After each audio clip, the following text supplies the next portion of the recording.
Training Empowerment, Module Successful Expectation Management. I'm Jacobien Geuze, trainer, coach and consultant. Good to see you here. In this training, we focus on good agreements. Because, unfortunately, it happens regularly to most entrepreneurs. The expectations between two parties do not seem to match. Sometimes for one of the parties and sometimes for both.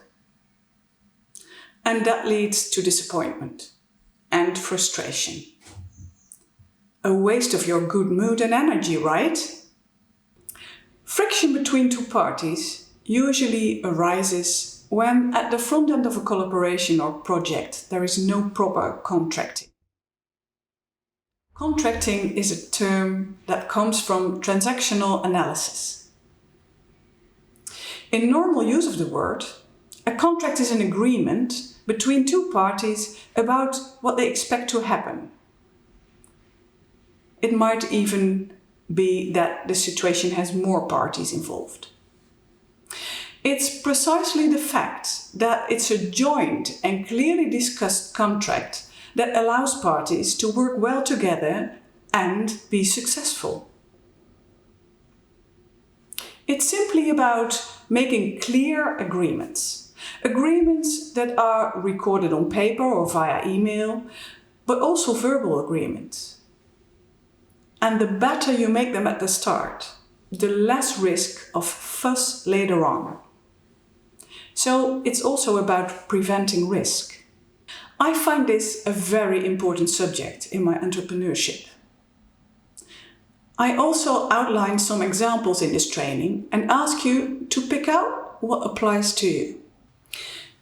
Before we go into the content, I would like to ask you to stop this video for a moment. Think of a situation from your own professional life where there was a mismatch in expectations. Describe the overall course of the cooperation on paper or just in your head, and we will come back to that later on. There are three aspects to consider in contracting: procedural, professional and psychological. These might also be regarded as three different levels at which our contracts must operate. Let's start with the procedural level, also called the administrative level of the contract. It should spell out the arrangements agreed concerning matters such as timings, place or venue, payment and task responsibilities.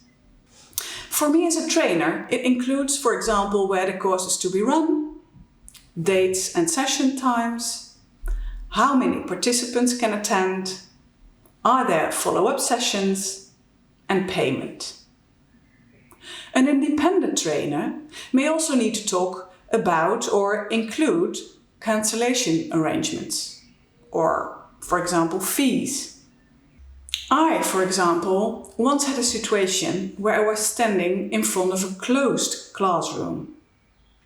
Or another situation where my training room was in the basement. This taught me to be alert to the incidence of light, the possibility of going outside, etc. But also very different aspects, such as an agreement on ownership of the material when I'm developing a new training course. In this way, I gradually developed my own checklist at the procedural level of the contract. So, now take a moment to reflect on this level, in the situation you just recalled. Pause the video again and think about what you need to have contracted on this level. The next level is the professional level. This level of the contract relates to the aim of the work to be done. How can we be successful together? What is the goal we agree upon? Objectives will ideally be measurable, so that outcomes can be checked afterwards. The professional level is also about how both parties are involved and how they contribute from their role or profession. For me as a trainer, this is about my special knowledge, skills and experience, technical expertise, as well as my ability as a professional teacher. For the participants, it relates to their prior knowledge, their skills and experiences, what they will bring to the training. You as an entrepreneur may have your own. You might not only bring expertise, but also, for example, a product, or you provide a service. Your involvement also has to do with your competencies. I, for example, should only teach what I'm really competent in. So now, take another moment to pause and consider this level in the case you just remembered. Now, we continue with the third and last level of the contract, the psychological level. This is the more challenging element to handle with satisfaction. Psychological refers to the underlying dynamics. It's, for example, about fear, hope, power, confidence. Often, this level is overlooked in contracting. It is most of the time unspoken and may well be outside conscious awareness of the parties involved. It will form the most significant strand of the overall contract. If the psychological level is not clean, then the objectives may not be achieved. This level also has to do with mutual respect and trust. Both parties, ideally, should be putting their psychological energies into a mutual effort. As a trainer, I respect the abilities of my participants. They can make their own decisions in how they apply what they learn. In working relationships, it can also be about unspoken hope, for example, by working extra hard or delivering more than you have agreed, with the expectation, the hidden agenda, that you will thereby buy loyalty. It's certainly true that give and take must be in balance in every contract. But you do yourself short when you are not honest with yourself and the other party. Because it can only lead to disappointment if that loyalty is unanswered. So it's important to be honest with yourself and to think about your own unconscious assumptions, your beliefs and your feelings.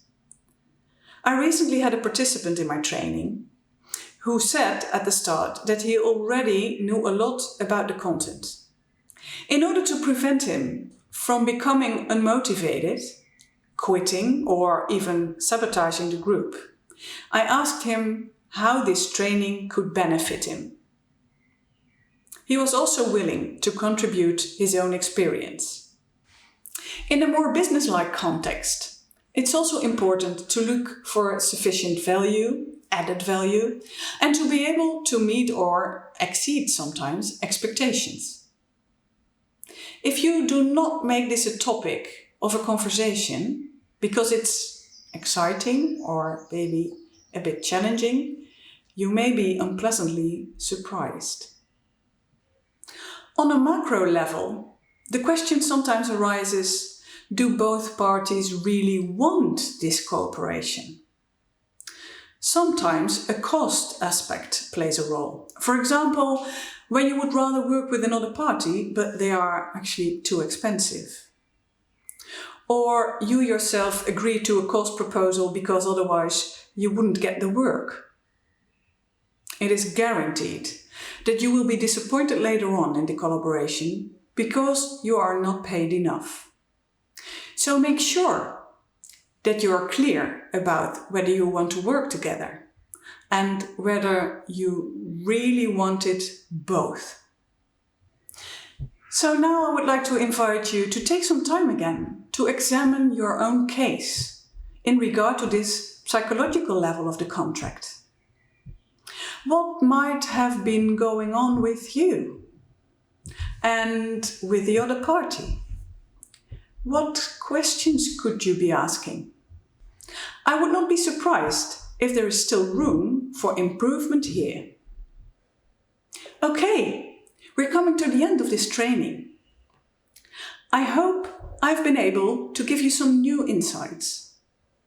I also hope that you can operate more firmly as an entrepreneur and make clear agreements, contracts without hidden agendas or unpleasant outcomes.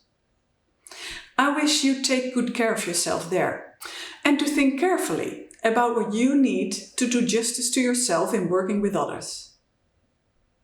On all these levels, procedural, professional, and psychological.